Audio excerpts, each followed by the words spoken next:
Hi everyone, my name is Phoenix Normand, and I wanted to quickly make a video regarding what I call weatherproofing yourself.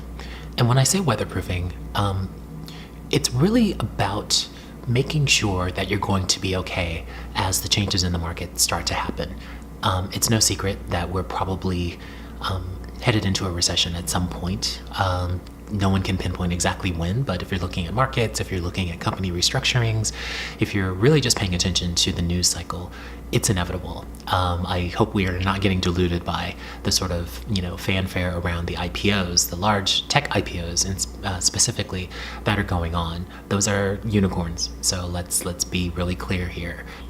All signs are indicating that we're headed into a recession, probably, if not late this year, early next year. So what I try to do, both within the classes that I teach, as well as the articles that I write, is to really get people into the mindset of getting themselves really prepared for a downturn in the market and potentially losing their job, or potentially, having to take on more responsibilities as other people lose their jobs, that sort of thing.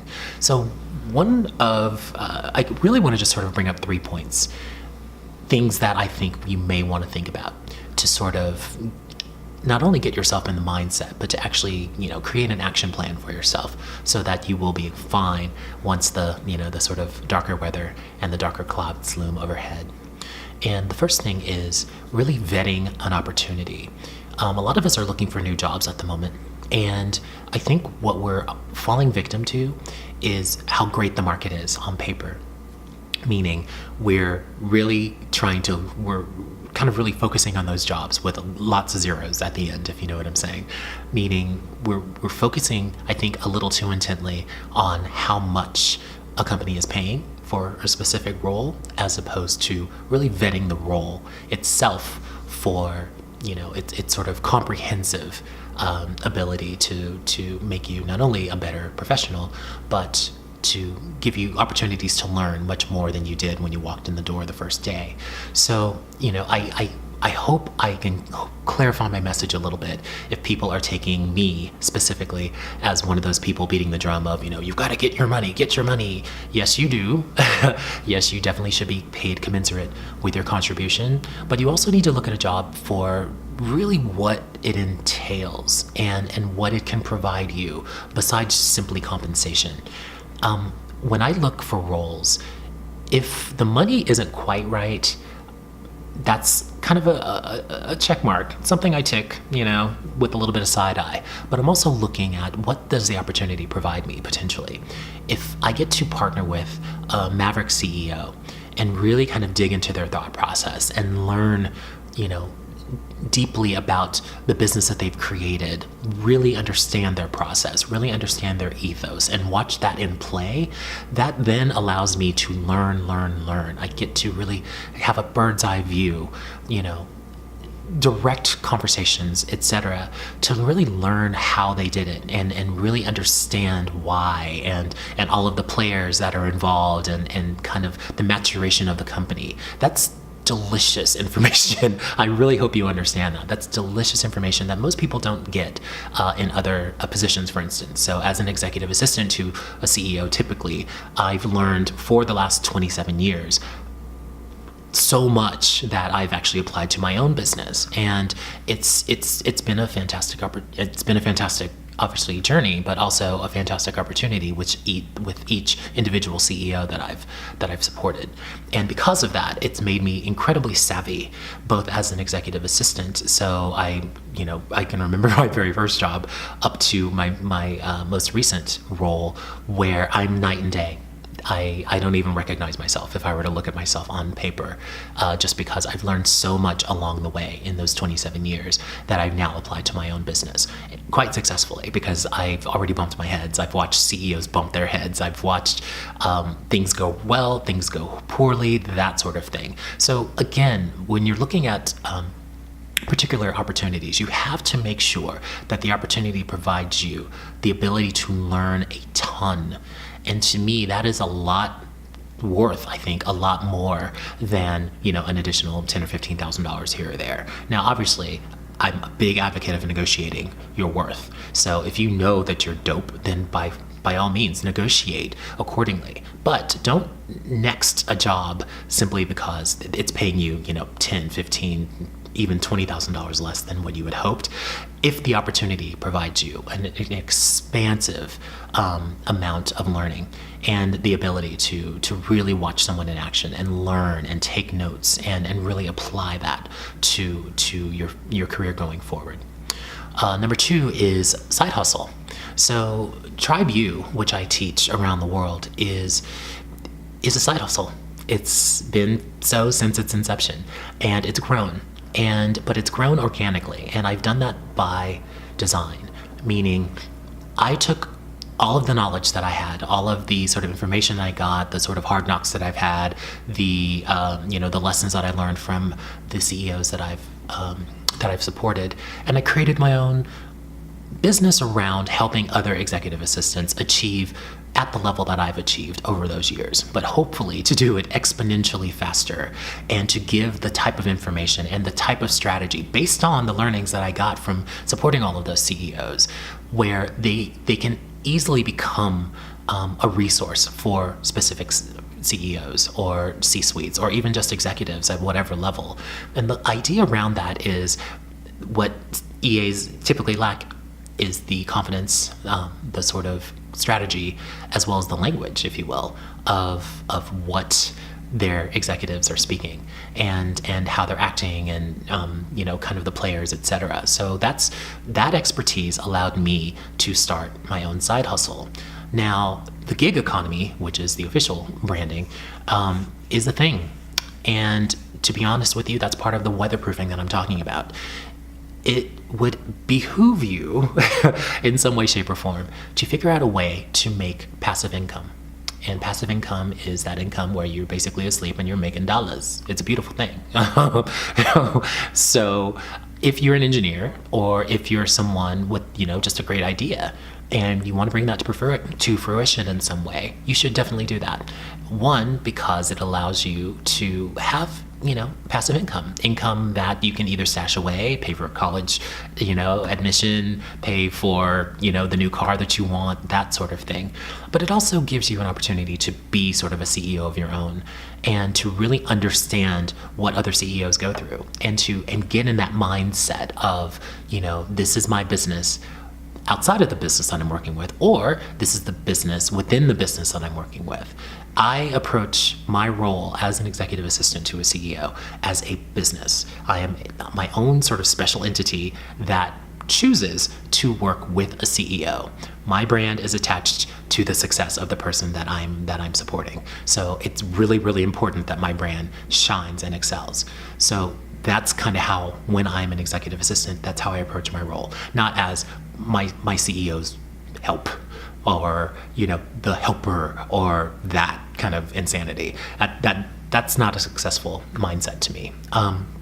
But what it also does is it pulls me into a mindset of kind of a tiger, meaning I want to succeed. I want to know just as much information as the CEO knows so that I have the ability to really discern what I think will work, won't work based on the 27 years of experience that I've had, and apply that in such a way where it's at the level of the CEO. It's at the same level of decision making, for instance, as the CEO. So rounding that back to weatherproofing, it's important to really kind of find a way to make some money outside of the money that you're actually making.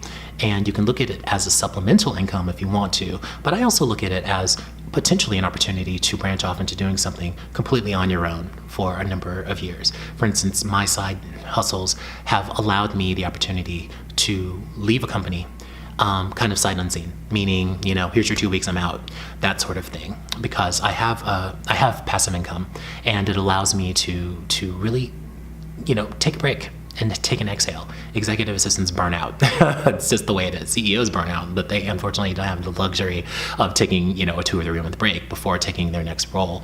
So think of it that way. It's just a way to give you a cushion, if you save the money, to really know that you can work and slay it at your regular job, do something that you love and that you're passionate about that actually creates passive income for you, and also acts as a safety net so that when you do inevitably, for some of us, get burnt out, you have something to fall back on and you're not stressed out and, scrambling to find another job in a burnout state, joining a company burnt out, and then eventually just you're turning into a hot mess. So think of it that way as well.